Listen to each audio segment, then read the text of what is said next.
New Thought Media Network. We are a global broadcast network of positive music, media, and entertainment, inspiring humanity's evolution along the journey of enlightenment and creating a world of love, peace, empowerment, and prosperity for all. New Thought Media Network. Positively inspiring.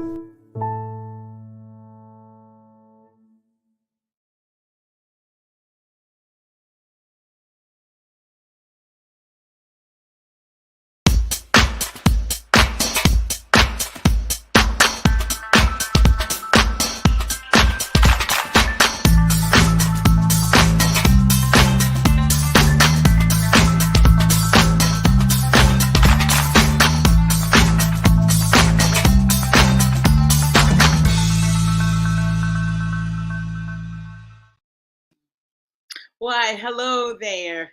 It's me, yes, me, Bonnie Gonzalez, your doula for grief. And I am a life coach,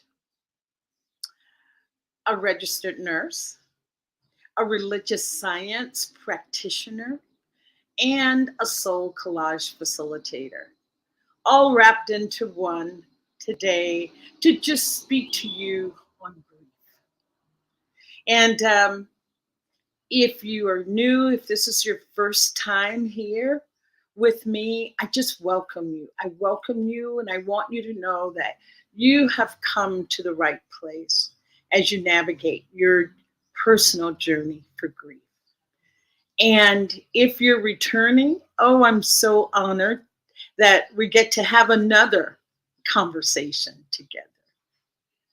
And I just invite you to be a part of the conversation. Make this hour your hour. Drop a comment in the comment box or a question or anything that you would like to share. I would just be so honored to hear from you. And so with that said, viewers, listeners, I just want to say that it's with a sad heart that I come here again today with news of more loss in our world. And I'm speaking of the Turkey and Syrian earthquake that has taken so many lives that it's even difficult for me to wrap my head around the number of souls that have gone up, that have gone before us. And I am one of these people that I know watching the news is not good for me. So for me, it's like the less news, the better. But I kept hearing about the earthquake in Syria and Turkey. And I thought I would just watch to see what was happening. And I am just still just torn apart by the images of buildings just collapsing and hearing the cries and the wails of those that are still here and maybe suffering, or not maybe, but I know that are suffering. So I want to take this moment to just offer a moment of silence, and I mean a true moment of silence, that we pay homage to those lives that have gone before us. So just taking, first exhaling all the breath that's in your lungs, just exhaling. And now inhaling, just taking a deep breath in and holding those that have gone before us in your hearts and holding them with love.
Thank you. Thank you for honoring those.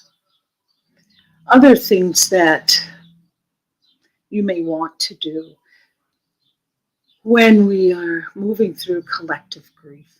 And this is where we are now. Collectively, we've all suffered along with the people in both countries. We have all suffered in that pain of just knowing what it's like, imagining what it's like to have lost so many people at one time, and still the devastation of having to repair your life afterwards.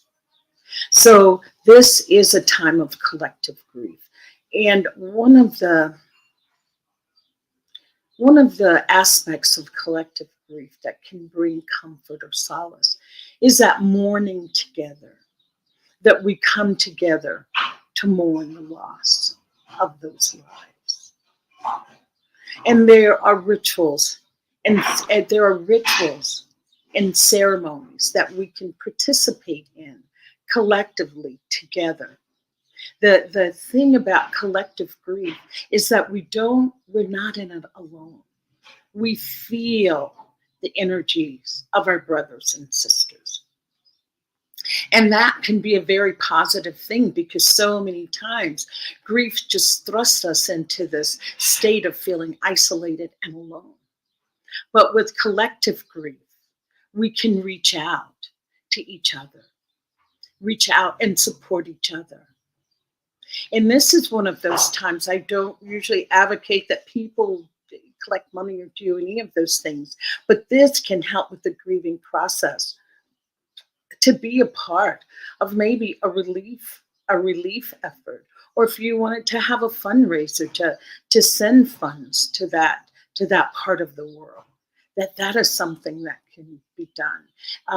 You can collect goods and clothing that can be sent.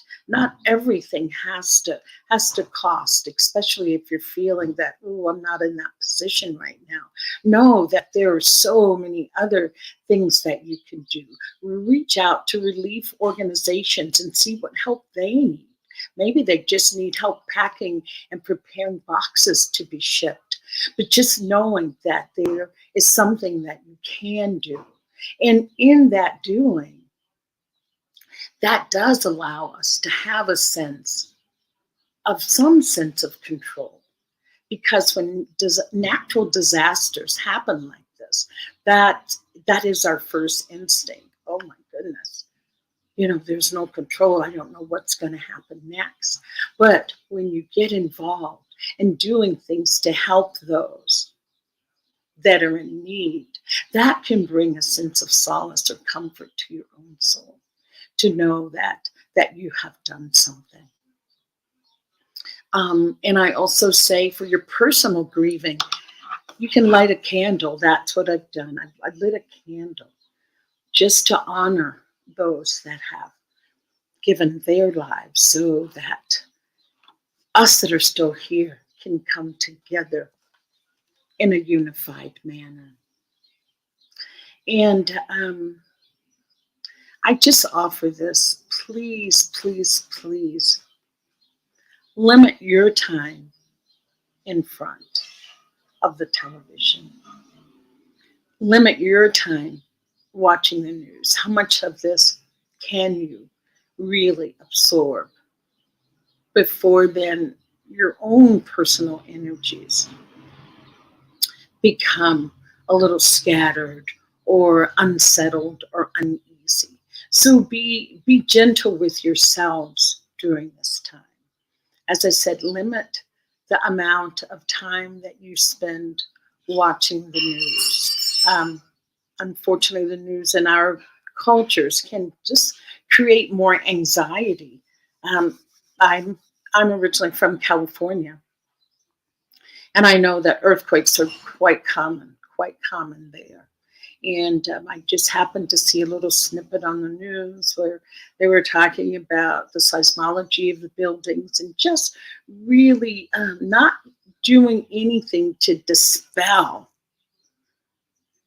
the fear, but if anything, really amping it up and getting getting people kind of in a state of anxiety. So that's why I say for your own well-being, please, please, please limit your time with the news. And I don't have a guest today. And I thought that it was time maybe not to have a guest. So many people listen and watch, and I love having a guest and interviewing people and talking to them and finding out about their stories and their philosophy and ideas on grief. And I love nothing more than that, than listening to people. But I thought today, maybe you should hear, maybe I should share my personal story with grief and how I came to be doing the work that I am doing. So I thought that would be, it would be time. And I've had quite a few people over the last, maybe just the last week, to ask me more about a doula. It's like, I've heard of a doula for birth, but I never heard of a grief doula. And I just thought, wow, I should explain that a little bit more. And as I say, I am a grief coach and a registered nurse, and those have just gone hand in hand forever. And as far as a doula, and as most of you have said, you've heard of a doula for birth, and that doula sits with you during that very emotional and physically trying time of laboring, of giving birth, and of just transitioning into that next phase of being just not a pregnant mom, but now a mom with a baby. And I associate being a doula is that is what I do with those that are in grief. I sit with you as you're navigating that pain of grief, as you're navigating that pain of grief. And I sit with you as you transition into what is your next to become after moving through this period of grief. As you know, or if you don't know, I always say that grief has transformative powers.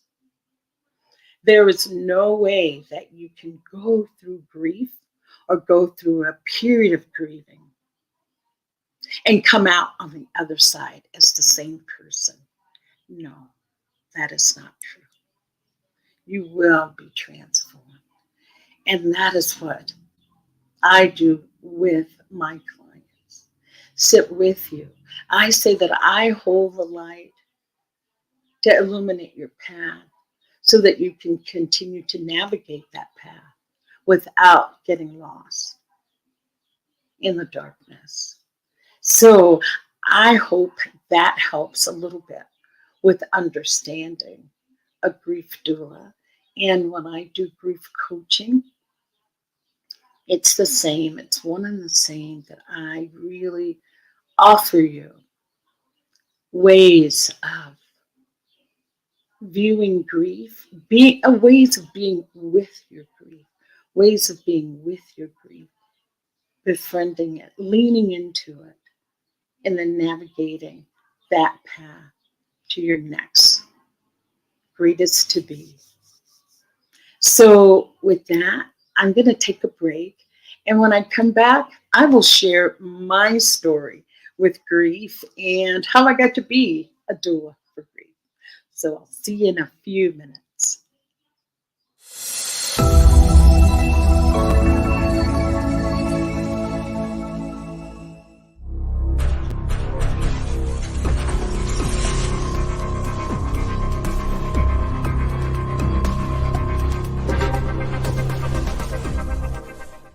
New Thought Media Network. We are a global broadcast network of positive music, media, and entertainment, inspiring humanity's evolution along the journey of enlightenment and creating a world of love, peace, empowerment, and prosperity for all. New Thought Media Network. positively inspiring. On behalf of everyone at New Thought Media Network, thank you for being a member of our virtual family. Your financial contributions help share the New Thought message with people from around the world. Please visit and contribute at www.ntmedia.org/donate. New Thought Media Network, come be you. And please like, share, and subscribe. Until next time, peace and blessings.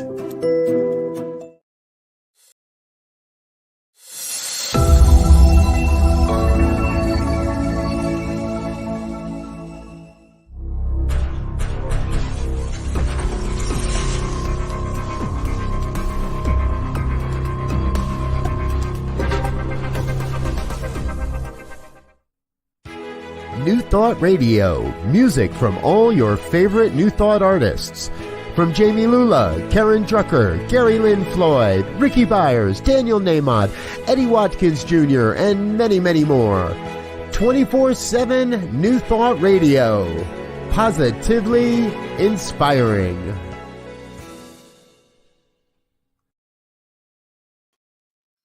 Hi, welcome back. Thank you so much. Thank you so much for staying tuned and just look forward to continuing this hour with you. And as I said, please drop a note or a comment in the comment box. I would love to hear from you or just have you as a part of the hour.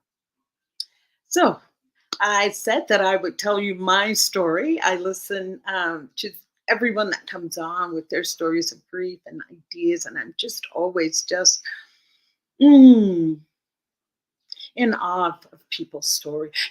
I am even more in awe, it just came to me, of the human resilience to move through deep levels of grief and come out whole on the other side. And just my weekly disclaimer, and not disclaimer, but just to clarify that loss is what we experience and grief is what we feel.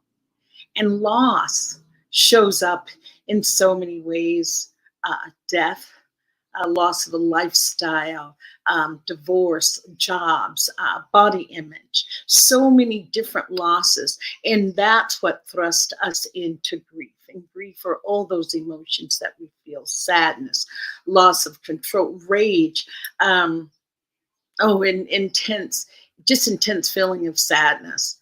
I was sharing with Reverend Jim Webb last night on his show that there are those 5 stages of grief that you hear so much about. And one person asked, is being a jerk one of those stages? So I was going to say any emotion that comes up, even if it's being a jerk or being angry, yes, that can be one of those 5 stages of grief. But just listening to others speak, there's so many deeper layers of grief. And so, as I said, I wanted to share my story. It does start with the loss of my mom. It's been about 7 years ago now. But my mom was, I just say my mom was a real pistol. We'll just put it that way. High-spirited woman. And she and my father really taught me how to die. They were both so at peace and so ready, both of them. My father was very young, but still he was at peace with the idea, with the thought and knowing that he was going to die. And my mom was just ready. She would say, I don't know why God still has me here. I'm done. I'm ready to go. And she was only 85. And I just remember her last words to me. It's like, Bonnie, when God closes my eyes, I want you to leave them closed.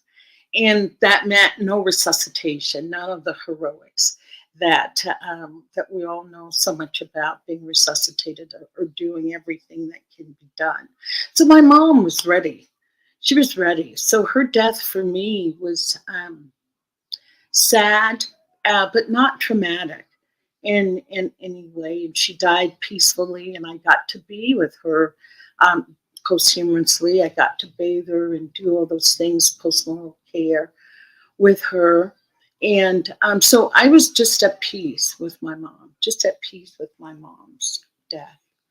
But then 2 years later, my brother-in-law, 49 years old, sitting outside, sunning himself in the California sun, just dropped dead, just like that, 49 years old, leaving my sister and the entire family just totally devastated, decimated. Just that was really a hard death, because sudden deaths, there are no warnings, there's no getting prepared. There is just 1 second here, the next second gone. And needless to say, we all rallied around my sister to really support her, and still supporting her now. And it'll be 5 years this year, but we're still right there supporting her. Because I said that is a traumatic death. And then fast forward from there, 2 years later, my baby brother, Melvin, got diagnosed with pancreatic cancer. And it was just a shocker. He just went to the emergency room one day with abdominal pain. And the doctor just came in the next day and said, "Oh, I'm sorry. I'm so sorry, Mr. Speaks, for your condition." And he didn't even know. He was like, sorry about what? And that's when he learned that he had been diagnosed with pancreatic cancer. And for those of you that know cancers, that is really a high mortality rate with pancreatic cancer. And it was just ravishing. And he lived for about 5 months, 6 months after receiving his diagnosis.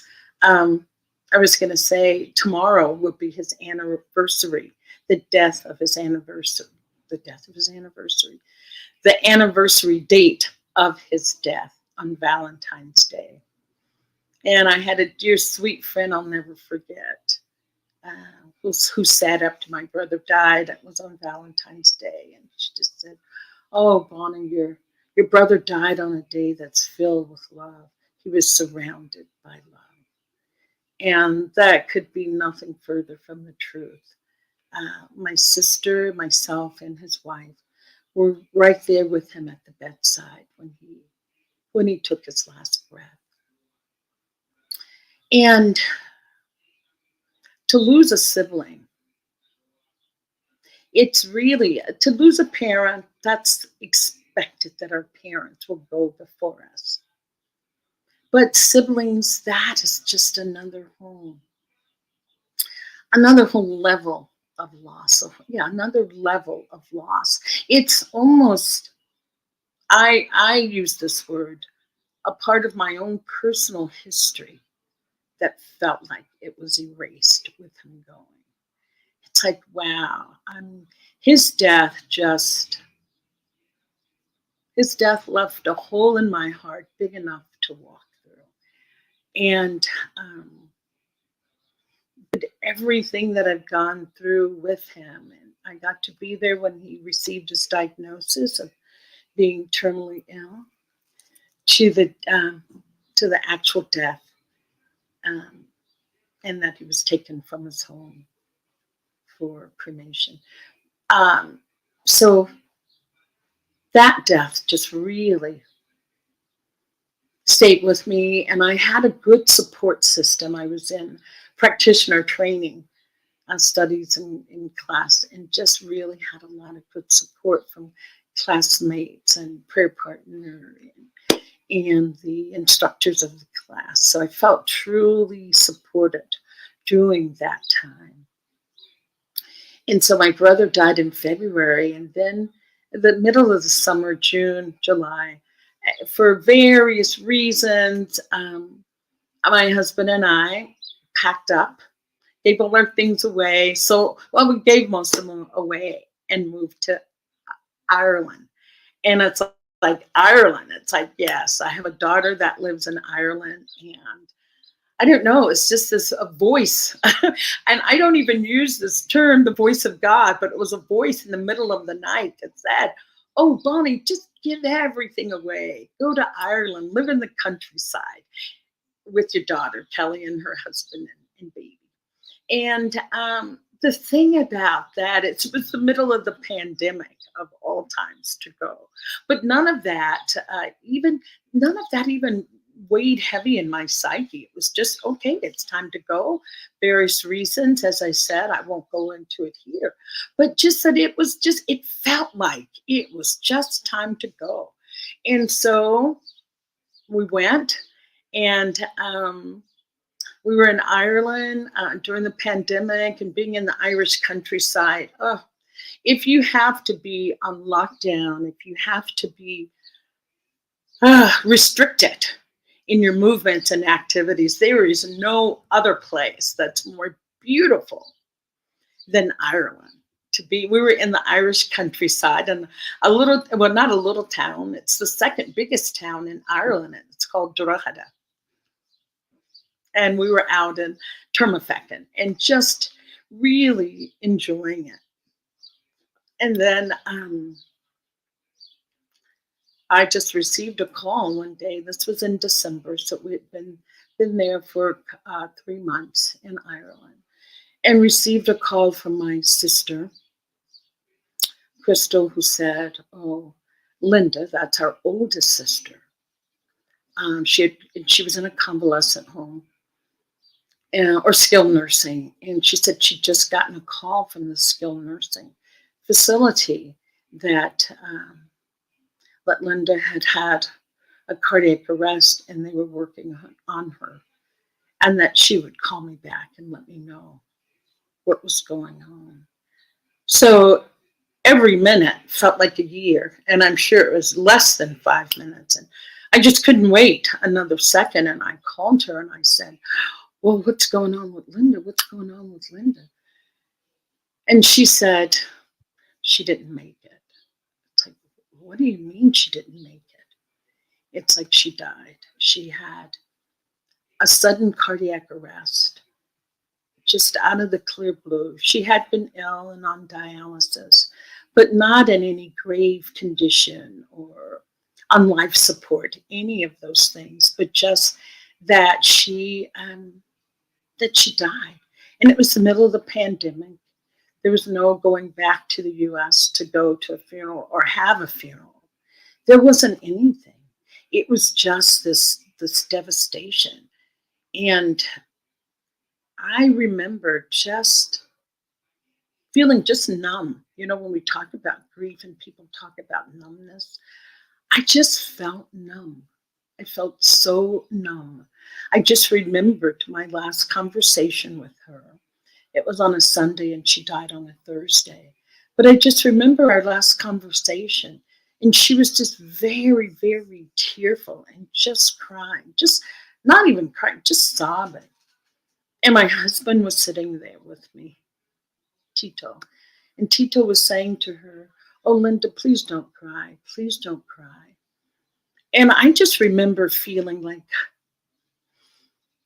wow, I don't really feel anything. And I felt more upset with myself for not feeling anything with someone here crying their heart out.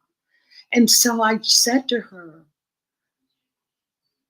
and I called her Cookie, and I said, "Cookie, can I just pray with you?" And her first answer was, "No, I don't want you to pray with me."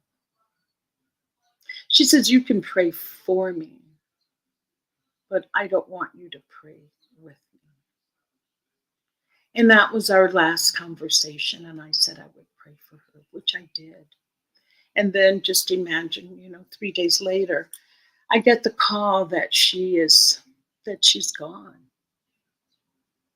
And so that was like losing 2 siblings. I mean, not like, but I lost 2 siblings, like in the span of 10 months, 2 siblings. And I have 1 sister and 1 brother that's still alive and with me now. But that has been such when I talked about history being erased, it feels like a big part of my history has been erased, especially with my sister Linda. She had the memory of an elephant. I could I could call her and ask her, "Do you remember?" And she would have the history. Or if I didn't have it right, "Oh no, Bonnie, you can't remember anything." So I just really miss having her, even now, to call and say, "Hey, can you jog my memory around X, Y, and Z?" So there I was in Ireland, as I said, having lost two siblings, also having lost a lifestyle. I was quite happy with my home in California. There wasn't anything going on that I needed to get away from. There wasn't any of that. I had a good life. I was happy. But needless to say, I found myself in a space and place that I had never been before. Never.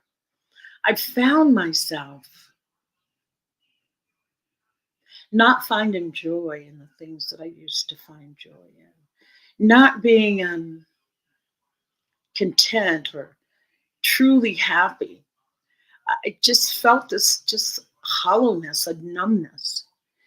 And I termed it as a dark night of the soul. That's what I called it, a dark night of the soul. I just started reading as much as I could on Dark Night of the Soul. I talked to a couple of my really spiritually conscious friends around it, and they didn't quite agree with me that it was a dark night of the soul. And I'm a pretty strong personality, so I didn't need them to affirm for me that it was a dark night of the soul or wasn't. I knew that it was a dark night of the soul. It was a dark night of the soul for me. And I just remembered a couple passages from Reverend Michael Beckwith when he talked about a dark night of the soul. And it was within a class that I had taken some years before. It wasn't even anything recent, maybe like 5 years before. I had taken a class and they had talked about a dark night of the soul. And I remember him saying that if you're going through a dark night of the soul, still do things for others. Still do things for others. The other aspect of it was to say, if the circumstances do not change, if they're never going to change, what qualities do I need to have? What do I need to become to be able to continue in this darkness, if that's what I want to say? What would I need? And at that time, I just thought to do things for others. I was really good, especially as being a nurse and a coach, of just comforting people that are going through difficult times. That was my solace during that time. And it just never failed. It would always come to pass that it was always around loss and grief that I was comforting people during that time. And it's like, wow, that is just so what I enjoy doing. Yes, I could do that. And as I was preparing to give my own little talk, I thought, oh, I'll go back and see if I can find that quote from Michael Beckwith. But what I found, and I didn't even realize it until now, that's why sometimes telling our own stories, it gives us time to review and to look at our lives with a fresh lens. Because one of the points that he makes when he talks about a dark night of the soul is that it's dark because you're no longer who you were or who you used to be. And you're not who you're going to become. You're in this place of darkness. And I just thought, wow, I can see that now, because I had given up that lifestyle in California. I had the loss of two siblings, and my brother-in-law who was young, and also my daughter had um, a baby that was born premature, Oliver, and he had died during that time.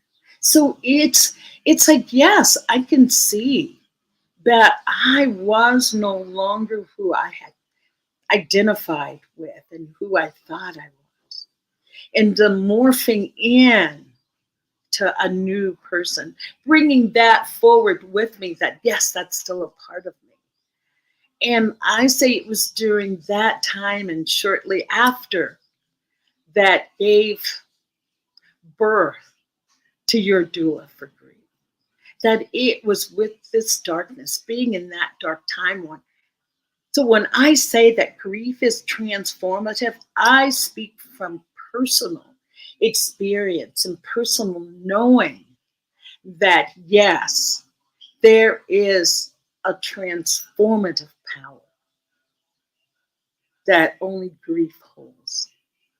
I would say that, another term that I would use when I was going through that, I would say, I feel like I'm in the spiritual chrysalis, the chrysalis of the butterfly and morphing. And there's a lot of, yucky stuff going on in that chrysalis. But there's a lot of beauty that's being birthed in that chrysalis. And so now, being on the other side of that grief with Your Doula for Grief, which is tomorrow, the anniversary of Your Doula for Grief. It has been 1 year that I have been doing this broadcast. 1 whole year. And it just gets more exciting and just more wonderful things to come, more wonderful guests to experience and be with, and just so many more wonderful ideas that I have around healing from grief. As I've talked to you about before, that I am a licensed soul collage facilitator, and I won't take too much time to explain all of soul collage. You can look that up, soul collage, just like it sounds, .com, and it can fill you in on all the intricacies of soul collage. But that is, workshops coming forward with healing your grief with soul collage. Workshops, spas, retreats, so many wonderful, wonderful ideas are being birthed right now, right as I sit here and speak to you around grief. And that's my story of becoming a grief doula, is by having lived through it, walked through it, in observation around it. And I would say this, there were, during this dark night of the soul, I co-facilitate with Zoe DeMauro and Susan Brecker out of Oakland Center for Spiritual Living. We have a monthly group that meets, and it's calm, compassionate attention to loss ministries. I still did that. Even during my dark night of the soul, and continuing to do that. I also started a spiritual circle during that time of the dark night of the soul that's still going. I just love, I love the members that are in my circle. And so I never stopped doing while I was in that dark night of the soul. I had no idea when it would end, and there were times that it felt like it would never end, but at least finding opportunities that I could still allow myself to engage with other people. So, and I just say to you that if you're going through your dark night of the soul, I am here to offer you, or to affirm for you, that yes, you do have what it takes to move forward. You will not be taken under by your grief. All that you need to do is reach out. Have someone to talk to. If you don't have someone to talk to, reach out for professional help. If you feel that this has gone on for a long time and you're now feeling somewhat that it's complicated grief. And it's not complicated. It just needs to be heard. It needs to have a space and place to be opened and have it come out. So do reach out for help. If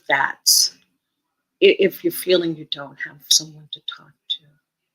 And I remember in my own situation when I said I was going through a dark night of the soul, it was like during the day I was the household cheerleader, like cheering everybody on and good for you. And at night I was just I called it a sad mess, that I was just really sad and tearful.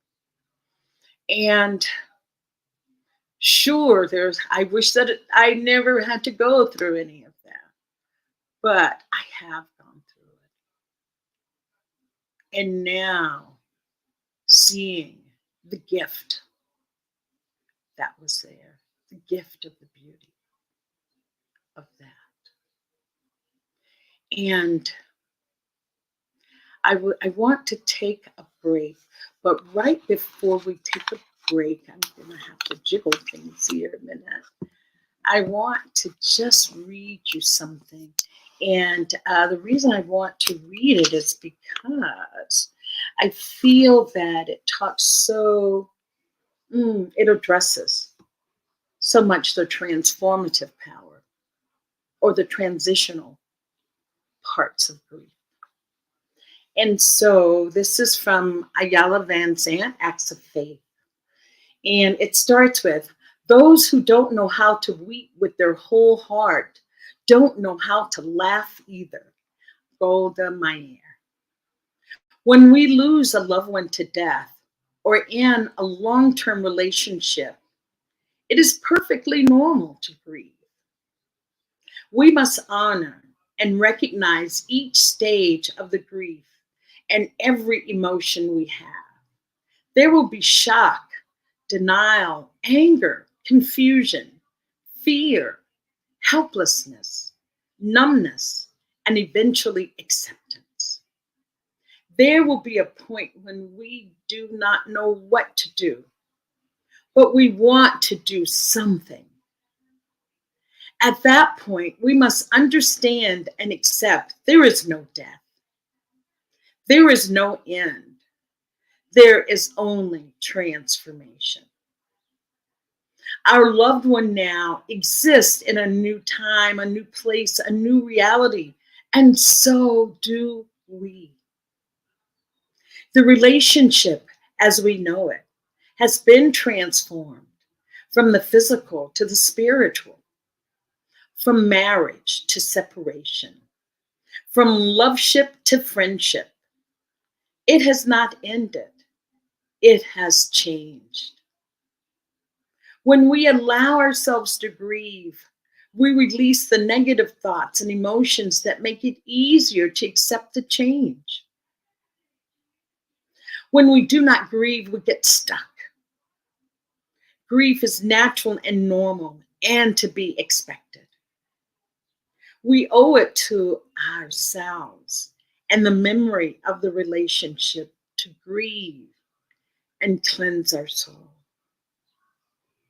The affirmation is, I will take time to grieve and prepare myself for the change.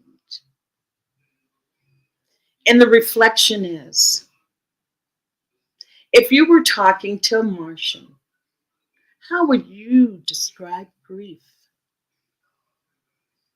What is the blessing hidden in grief you would tell it to look for?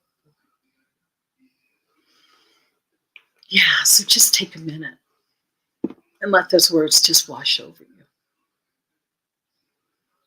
Just breathe them in.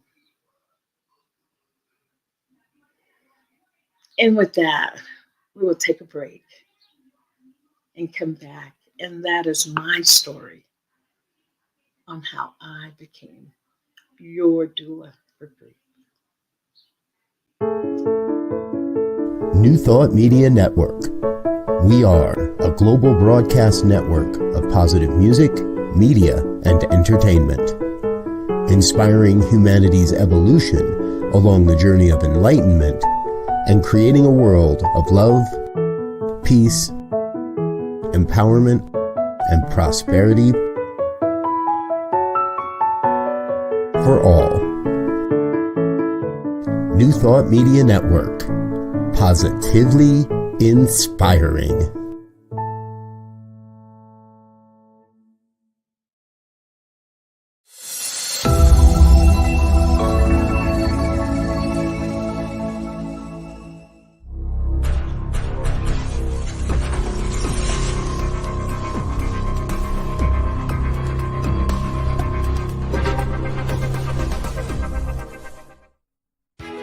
New Thought Radio, music from all your favorite New Thought artists. From Jamie Lula, Karen Drucker, Gary Lynn Floyd, Ricky Byers, Daniel Nahmod, Eddie Watkins Jr., and many, many more. 24/7 New Thought Radio. Positively inspiring.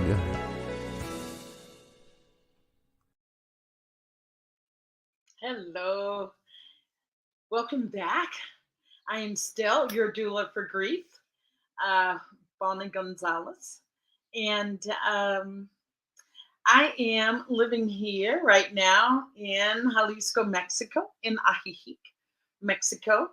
And it's a smaller community. So most people know about this program here. And I see people and they're just willing to share and say how much they appreciate the program. And yesterday, I ran into a friend who was one of the first people that I met when I came here in 2021, and just embraced myself and my husband, Tito. She's a musician, and her name is Christina Trejo. And she's just a lovely being, a musician, beautiful piano player. And I saw her at the end of last summer, and the love of her life, Mimo, was killed in a motorcycle accident. And she was totally crushed, just truly, truly devastated. And, holding that space in my heart for Christina, and deep, deep condolences and much love to her. But she shared with me yesterday something that has come forth from her grief. She has written this beautiful book of poetry, and it's entitled Take Care of the Good by Christina Trejo. And I wanted to share one of the poems and she wrote this book. And I hope I get it right. It's hand sewn. It's a handmade book, and it's hand sewn with thread there. I don't know if you can see that. But anyway, it's just absolutely beautiful. I call it a labor of love. And this has been a part of her grief and grieving recovery. And she is in recovery, not that. We know that grief is always there. It's always there. And not to be gotten over or through or moved on from. She is moving on with this, not moving on from it. She's moving on with her dear loved one in her heart. And this is the first poem in the book, and it's called The Wise Ones Know This. The wise ones know this. To grieve deeply is to praise and love life. I did not come here this time around to eat crumbs off the surface. I would rather cry a million tears than to become an asshole any day. Because only a trusting heart can feel the gravitation of loving hands, a community of mutual respect. And maybe I am protected by my innocence, but I hear goodness in the light and the dark and everything in between. So when I say this. I say it with complete freedom. I am alive and I am not afraid to feel it. Christina, thank you so much with that poem. This is from the book, Take Care of the Good. And the first poem that I read was The Wise Ones Know This. And the wise ones know that grief does bring its own gifts with it that cannot be experienced without having moved through that grief. So I thank you, Christina. And I know one other person, my sister, also Crystal Higgins, writes poetry after losing her beloved Bill. So what is the gift? I leave you with, yes, I leave you with that. We've all been in grief around something at some point in time. And if you could look at it if you could take a loss from a distance and look at it with a lens now, what would you say the gift has been? What would you say the gift has been? I'm really not asking you to take a fresh grief, a fresh loss. If you've just lost someone really close to you, or just lost that job last week, or just got divorced, 2 months. I'm not asking for that. I'm asking you to reflect and review on something that has been a while, that has some distance that you can see, now, see that grief with a new set of eyes, with a different lens. So I offer you that. I offer you that. And I offer to, let's just start making grief something that we talk about. Not even waiting till you see your doula for grief on the street. When you see another friend, hey, how's it going? How are you after the loss of whatever? How are you moving through whatever? Yes, to just say, if you don't know what to say, you can always just say, I am here for you. I am here for you.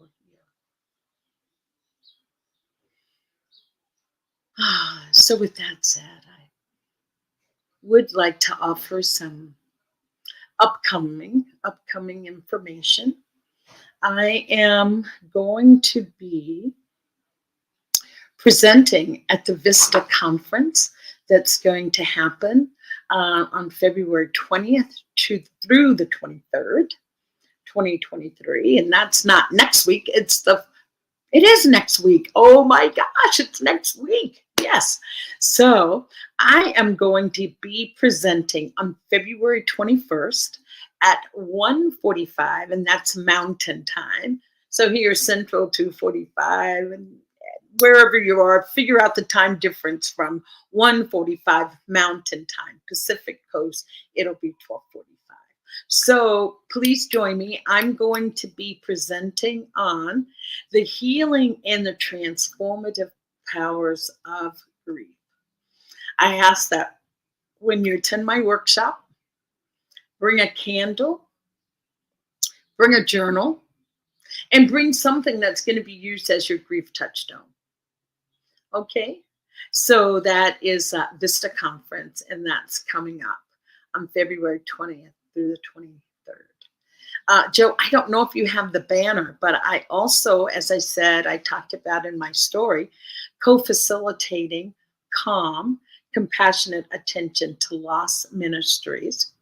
And that is once a month. It's the first Sunday of every month. And it is at 1 p.m. Pacific time, 1 p.m. Pacific time, which would be 2 p.m. Mountain Time, but 1 p.m. Pacific time. And that can be found on oaklandcsl.org. Oakland, the city of Oakland, csl.org under events. And it will take you to it'll take you to the events page. Go to the events page and you will find CALM, CALM, Compassionate Attention to Loss Ministries. So just happy to be able to offer you that service. And if you are interested, we had a guest on a Wiccan priestess, a couple weeks ago, and I kept calling her Silver, Silver, but she was on, and she's interested in also starting a compassionate attention to lost ministries. So if you are interested in that, please contact me, and I will send you information at Bonnie Gonzalez 14 at gmail.com. So would love to be able to put you in touch with the right people or giving you ideas as to how to move forward with that. And I did want to just leave you with a couple ideas of some things to do as we move through our collective grieving process. I wanted to just offer just some self-care tips and techniques, or just some things to do. And I know it's not anything complicated, not anything you can't do. As I said, we're all in this collectively. We're all in this together. So allowing yourself not to be overloaded or overwhelmed, because we are in this time, a collective loss. We also have our personal losses going on, which puts us into cumulative. So cumulative and collective. So to prevent feeling overwhelmed, go for a walk for 20 minutes, or just sit in the sun for 20 minutes. Garden if that's what you do. Just open a window and let in some fresh air. I know a lot of people that are working from home and working remotely. Just open up a window, pull the curtains back, let the light shine in. Be reminded that we are right here on planet Earth right now. Be active. I know so many of my friends that love to hike and explore and bike. And yes, be physically active. Put on some headphones and listen to some music. Read a book. And I love reading, but I was telling someone, you'll know the second you walk in my home that grief is a big theme, because most of my books are on grief. So I'm going to say, read a book, do some escapism, some, mysteries or romance novels. Watch a funny movie. Just do something that makes you laugh. Watch a funny movie. And deliberately unplugging. Turn that phone off for a day. Shut down the computer. Don't respond to emails after work. Don't let that be the first thing you do when you wake up in the morning as well. Get a hobby. Journaling is what saved me during my dark night of the soul, being able to journal and doing soul collage. So for me, it was journaling and art that really saved my sanity during those times. Photography, ceramics, baking, cooking. Oh, if all else fails, take a nap. Meditation is always there. Make a date with yourself. The artist way, you have to take yourself on an artist date at least once a week. Take yourself on a date. You can always volunteer to donate some items in your home, fundraisers, do things that make you laugh. Get organized. Clutter is one of those things that holds negative energy. So get organized. Get rid of that clutter. Okay? Take a bath. Find solitude in whatever you do. Whatever you do that makes you feel totally taken care of and it's just for you. Slow down. Find ways to feel close to your loved ones with memories. So those are the things that I offer you today. Your doula for grief. Offering you tips to take care of you. So be gentle with you. And as I said, I'm leaving you with, what are the gifts of grief? What are the gifts of grief? So with that said, I say so long, farewell. I'll see you next week. And again, I'm available for grief coaching and to help doula you through that pain, to get you through that pain and on to the other side. Thank you. Have a wonderful day. Have a wonderful day. Thank you. On behalf of everyone at New Thought Media Network, thank you for being a member of our virtual family. Your financial contributions help share the New Thought message with people from around the world. Please visit and contribute at www.ntmedia.org/donate. New Thought Media Network, come be you. And please like, share, and subscribe. Until next time, peace and blessings.